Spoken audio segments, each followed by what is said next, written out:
திங்களனி சடப்பெருமான் பூசையாற்றி திருமதலும் கடந்திரமுன் நின்றான் யாவன். தங்குகடற் புவிவரப்பின் நெடியோனாதி சகலருக்கும் ஊறு தவிர்க்கின்றான் யாவன். அங்கவன்மை சரித மொழிபெயர்ப்ப வேண்டி அவனடியே சரணாக அடத்துளேற்கு மங்களசின் மயமதுர தமிழ் செம்பாடல் வாரிமடம் அடையுடுத்து வளருமன்றே. மூஷிய வாகனர் அவதாரமும் விக்னராஜரின் விளையாடலும். முன்னர் காலத்தில் இமயமலை சாரலில் சௌபரி என்னும் முனிவர் ஒருவர் இருந்தார். அவர் மனோரமை என்னும் மனதிற்கினிய மனைவியோடு இல்லறம் நடத்தி தன்னிடம் வருபவர்களுக்கு அறநூல்களை உபதேசித்து வந்தார். அவர் மனோரமையும் சிறந்த சிவபக்தர்களாக விளங்கினார்கள். ஒரு நாள் முனிவர் நதியில் நீராடச் சென்றிருந்தார். அவர் மனைவி மனோரமை ஆசிரமத்தில் வீட்டு வேலைகள் செய்து கொண்டிருந்தாள். அச்சமயத்தில் வானவெளியில் சஞ்சரித்து கொண்டிருந்த கிரௌஞ்சன் என்னும் ஒரு கந்தர்வராஜன் ஆசிரமத்தில் தனித்திருக்கும் ரிஷிபத்னியை பார்த்து விட்டான். உடனே அவன் அழகில் மயங்கி மோகதாபம் மேலிட ஆகாயத்திலிருந்து நூலார்ந்த பட்டம் போல கீழிறங்கி வந்து ஆசிரமத்தில் நுழைந்தான். ஒரு வார்த்தையும் பேசாமல் அடங்காத ஆசையோடு அவன் சட்டென்று மனோரமையின் கையை தன் கைகளால் பிடித்து இழுத்தான். உடனே பூனையை கண்ட பசுங்கிளி போல் ரிஷிபத்தினி மனோரமை பதறி துடித்து நடுநடுங்கினாள்.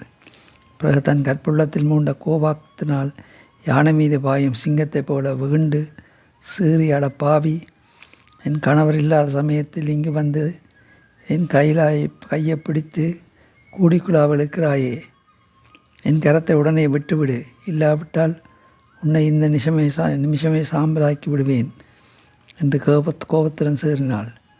அதே சமயத்தில் நீராடச் சென்றிருந்த முனிவர் தம் ஆசிரமத்துக்கு திரும்பி வந்தார்.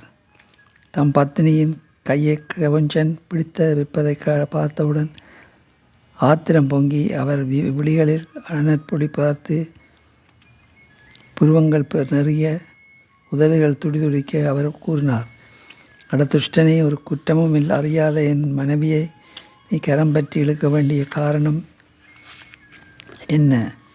நீ செய்த குற்றத்துக்கு தண்டனையாக மண்ணை தோண்டி வலையில் பதுங்கும் மூஷிகமாக மாறக்கடவாய் என்று சபித்தார். அதை கேட்டதும் கிரௌஞ்சன் அளவில்லாத அச்சங்கொண்டு தவஞானியே வானவெளியில் பறந்து கொண்டிருந்த நான் தற்செயலாக இவள் அழகை கண்டு மதிமயங்கினேன். மோகவசத்தால் தான் அறியாமல் செய்துவிட்ட பிழையை மன்னித்து அருள வேண்டும்.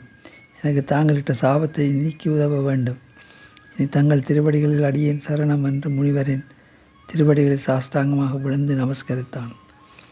இயற்கையிலேயே விருப்பு வெறுப்பில்லாமல் பற்றற்ற மனப்பான்மையோடு விளங்கும் சௌகரி முனிவர் அவனை உற்று பார்த்துவிட்டு கனிவு ததும்பும் குரலில், கிரௌஞ்சனை, நெருப்பினுடைய சூடு குளிர்ந்தாலும் நீரினுடைய குளிர்ச்சி சூடானாலும் என் வாக்கு ஒரு நாளும் பொய்யாகாது. நீ அடாத செயல் புரிந்தாய் என்றாலும் அதற்காக உடனே என்னிடம் மன்னிப்பு கேட்டு சரணடைந்ததால் உனக்கு சாப விமோசனத்தையும் சொல்கிறேன். இன்னும் சில நாட்களில் சிவகுமாரரான விநாயகப் பெருமான் பராசுவ முனிவரின் ஆசிரமத்திற்கு ஒரு அவதாரம் செய்ய போகிறார். அப்போது அவருக்கு நீர் பெருச்சாளி வாகனமாக தேவாதி தேவர்களுக்கும் எட்டாத அரும் பெரும் பாக்கியத்தை அடைவாய் என்று முனிவர் கூறினார்.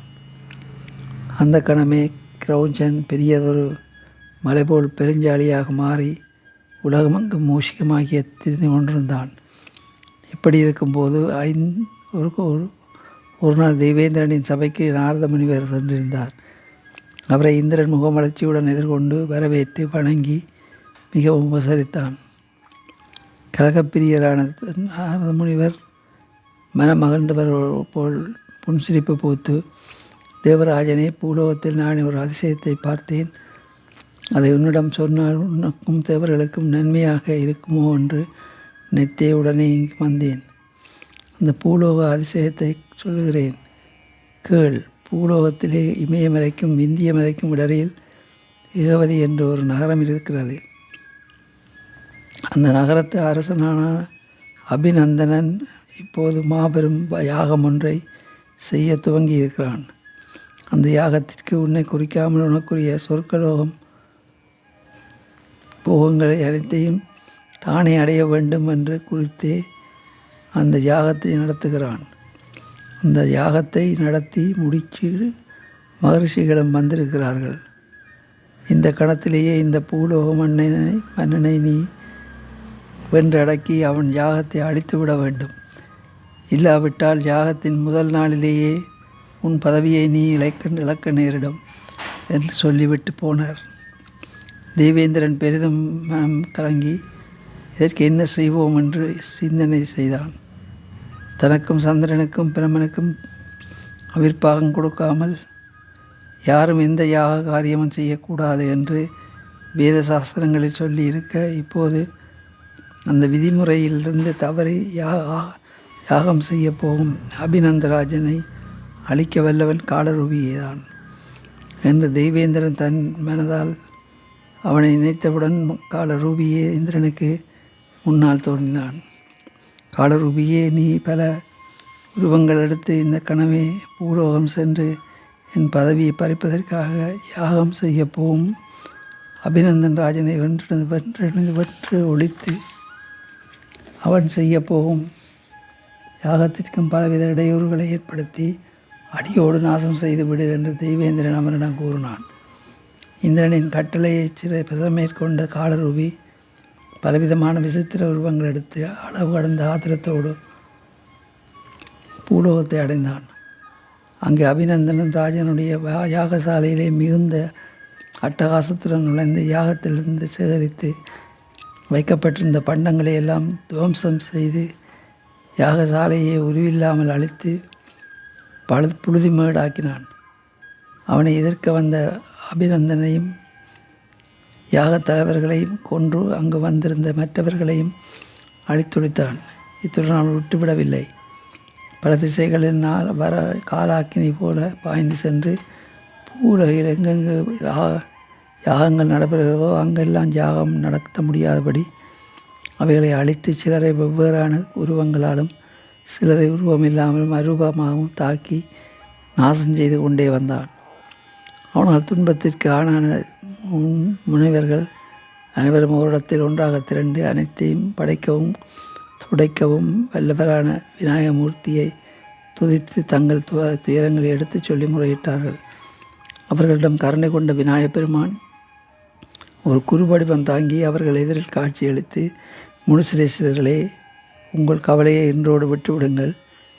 விக்கிரங்கள் அழைத்து வரும் காலரூபியான விக்கிரனை அடக்கவும் வேதநதிகள் வளரவும் பக்தர்களுக்கு நன்மை புரியவும் நான் ஒரு அவதாரம் எடுப்பேன். பல தவங்கள் புரிந்துள்ள வரேனிய ராஜனுடைய இல்லத்தில் அதிவிரைவிலேயே நான் அவதரித்து உங்கள் துயரங்களை துடைப்பேன் என்று கூறினார். திங்களணி சடப்பெருமான் பூசையாற்றி திருமதிலும் கடந்தின முன் நின்றான் யாவன். தங்கு கடற்புவி வரப்பின் நடியோனாதி சகலருக்கும் ஊறு தவிர்க்கின்றான் யாவன். அங்கவன்மை சரித மொழிபெயர்ப்ப வேண்டி அவனடியே சரணாக அடுத்துளேற்கு மங்களத்தின் மயமுதர தமிழ் செம்பாடல் வாரிமடம் அடையுடுத்து வளருமன்றே.